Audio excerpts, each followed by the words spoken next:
नमस्कार, आप देख रहे हैं यूनाइटेड जेके और मैं हूं सुरिंदर शर्मा। वीडियो थप्पड़ कांड मामला तो आपको याद होगा। वीडियो को थप्पड़ पड़ने का जो मामला है वो फिर एक बार सुर्खियों में आ गया है। वो इसलिए क्योंकि पुलिस के ऊपर आरोप लगे हैं कि पुलिस ने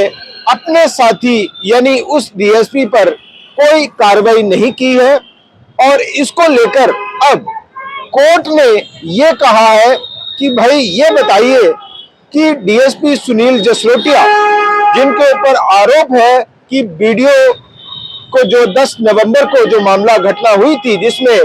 नगरोटा के वीडियो अजहर खान के साथ जो है वो मारपीट और गाली गलौज जैसे जो आरोप थे वो लगे थे डीएसपी सुनील जसरोटिया के ऊपर। और उसके बाद उस वीडियो ने गांधीनगर पुलिस स्टेशन में जो है वो कंप्लेंट की थी और कोर्ट ने अब ये कहा है कि भाई पुलिस ये बताए, एसएचओ गांधीनगर ये बताए कि उस डीएसपी के खिलाफ और उसके कुछ अन्य पुलिस साथियों के खिलाफ अब तक एफआईआर जो है वो क्यों नहीं लगाई गई। इस मामले पे जो सिटी जज है गुलाम मुर्तजा, उनकी ओर से ये कहा गया, एसएचओ गांधीनगर को ये नोटिस जो है वो दिया गया है कि ये बताइए कि अब तक जो वीडियो अजहर खान की तरफ से जो कंप्लेंट की गई थी और लिखित शिकायत की गई थी, रिटन कंप्लेंट की गई थी कि एक सरकारी अफसर के खिलाफ इस तरह से उसके साथ मारपीट का आरोप है डीएसपी पर, उसके साथ गाली गलौज करने का आरोप है, अभद्र भाषा करने का आरोप है, अभद्र व्यवहार करने का आरोप है। और जब एक सरकारी अफसर इस तरह की जो कंप्लेंट है और रिटन कंप्लेंट है वो कर रहा है, तो आखिरकार एसएचओ गांधीनगर की तरफ से उस डीएसपी के खिलाफ और अन्य कुछ साथियों के खिलाफ जो एफआईआर है वो अब तक क्यों नहीं दर्ज की गई। कोर्ट में इसके ऊपर जो है वो पेशी हुई है या सुनवाई हुई और जो वीडियो है अजहर खान, उनकी ओर से जो वकील थे एडवोकेट असीम सानी, उन्होंने तमाम जो दलीलें हैं वो पेश की और फिर सिटी जज गुलाम मुर्तजा की ओर से जो है वो ये नोटिस जो है वो दिया गया है, नोटिस निकाला गया है एसएचओ गांधीनगर के खिलाफ, एसएचओ गांधीनगर को माफ कीजिए।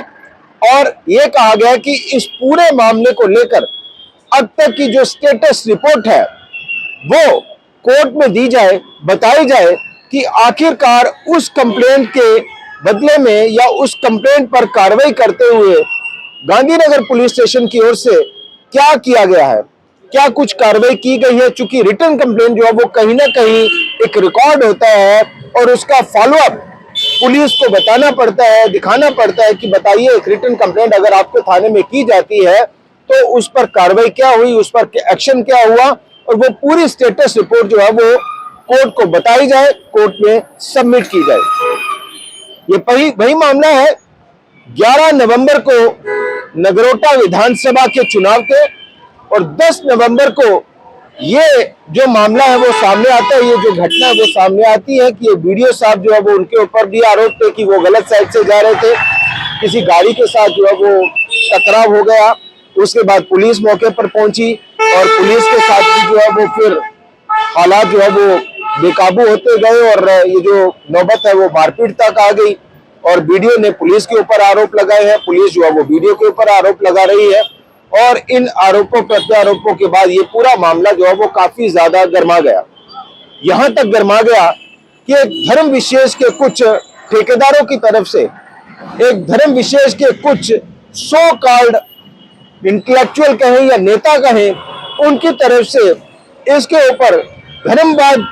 या जातिवाद की राजनीति भी शुरू कर दी गई। इसे धार्मिक रंग देने की भी पूरी कोशिश की गई, इसे धार्मिक मुद्दा बनाने की भी पूरी कोशिश की गई और पूरे मामले को लेकर पुलिस पर या कहीं ना कहीं एक दबाव बनाने की कोशिश भी की गई। इस पूरे मामले को गर्माता देख डीएसपी सुनील जसरोटिया को जो है वो फिलहाल निलंबित किया गया और फिर ये मामला जो है वो आगे चला। इस बीच ये भी आपने देखा कि जो केएस अधिकारी है, केएस अफसर है, वो एलजी मनोज सिन्हा के पास भी पहुंचे, उन्होंने कुछ मेमोरेंडम में दिया और उम्मीद की जा रही थी, जो जानकार थे वो ये मान रहे थे कि एलजी प्रशासन की ओर से चाहिए तो ये था कि दोनों अफसरों को बिठाया जाता और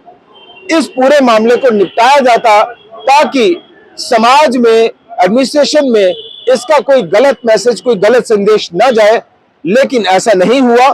और ये मामला तूल पकड़ता गया। इसे धर्म विशेष का रंग देने की भी कोशिश की गई। जो सरकारी बाबू है, केएस लॉबी है, उन्होंने भी जो है वो इसको एक नई दिशा, अलग दिशा देने की कोशिश की कि भाई देखिए ब्यूरोक्रेसी के साथ क्या हो रहा है। पुलिस भी जो है वो, जाहिर सी बात है, अब कानून व्यवस्था जो है वो पुलिस के हाथ में है, लॉ एंड ऑर्डर पुलिस के हाथ में है, तो पुलिस अपनी दलीलें दे रही थी। ये देखिए ये हुआ कि इस पूरे मामले को शांति से बैठकर सुलझाने की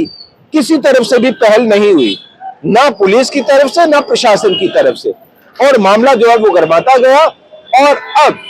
फिर एक बार ये मामला जो है वो सुर्खियों में है कि कोर्ट की तरफ से एसएचओ गांधीनगर को ये नोटिस जारी किया गया है कि आप बताइए कि आपने एक लिखित कार्रवाई के अगेंस्ट एफआईआर जो है वो क्यों नहीं लगाई, और इस पूरे मामले को लेकर अब तक आपने क्या किया, उसकी जो स्टेटस रिपोर्ट है वो दी जाए, कोर्ट को बताई जाए। और अगली सुनवाई में फिर देखना होगा कि पुलिस जो है वो अपनी स्टेटस रिपोर्ट में क्या कुछ बताती है, क्या कुछ दलीलें देती है, और आगे ये जो मामला है वो किस तरफ और किस तरह से आगे बढ़ता है। क्या इस मामले का निपटारा अगली सुनवाई में होता है या फिर ये जो मामला है वो भी थोड़ा लंबा खींचेगा, क्योंकि अब ये जो मामला है वो कानून या कोर्ट के दरवाजे तक है, और कानून या कोर्ट के दरवाजे पर फैसले कितनी जल्दी होते हैं वो आप और हम बेहतर जानते हैं। फिलहाल इतना ही, नमस्कार।